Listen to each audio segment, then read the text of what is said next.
নারী বিষয়ক সংস্কার কমিশন প্রধান উপদেষ্টা বরাবর নারী অধিকার সংস্কারের যে প্রস্তাবনা জমা দিয়েছে, সেই প্রস্তাবনা দেখে দেশপ্রেমিক তাওহীদি জনতা স্তম্ভিত হয়ে পড়েছে। সেই কমিশনে এমন ভয়াল বক্তব্য, এমন ধৃষ্টতাপূর্ণ কথা বলা হয়েছে, বিগত ফ্যাসিবাদী আমলে ভারতের দালাল হিন্দুত্ববাদী আওয়ামী লীগের কোন লেসপেন্সারও এই কথা বলার সাহস পায় না। কুলাঙ্গাররা বলে বাংলাদেশের নারী পুরুষের মধ্যে বৈষম্যের প্রধান কারণ হলো ধর্মীয় উত্তরাধিকার আইন এবং ধর্মের পারিবারিক আইন। আমরা ডক্টর ইউনূস সাহেবকে বলি, এদেশের তাওহীদি জনতা আপনাকে সমর্থন দিয়ে যাচ্ছে, কিন্তু মনে রাখবেন এ সমর্থন নিঃশর্ত সমর্থন নয়।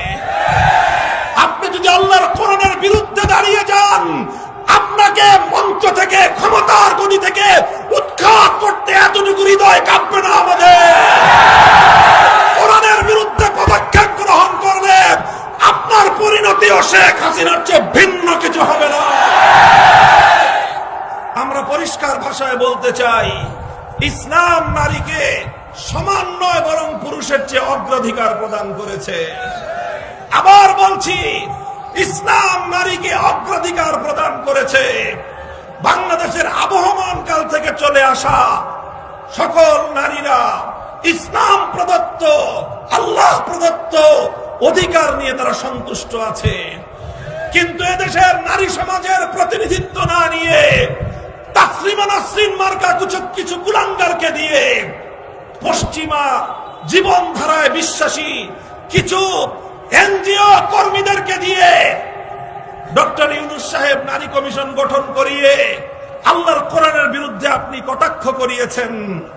দাবি তুলতে চাই, 90% মুসলমানের ধর্মীয় অনুভূতিতে আঘাত দেওয়ার জন্য নারী কমিশনের প্রত্যেকের বিরুদ্ধে আইনানুগ ব্যবস্থা গ্রহণ করতে হবে।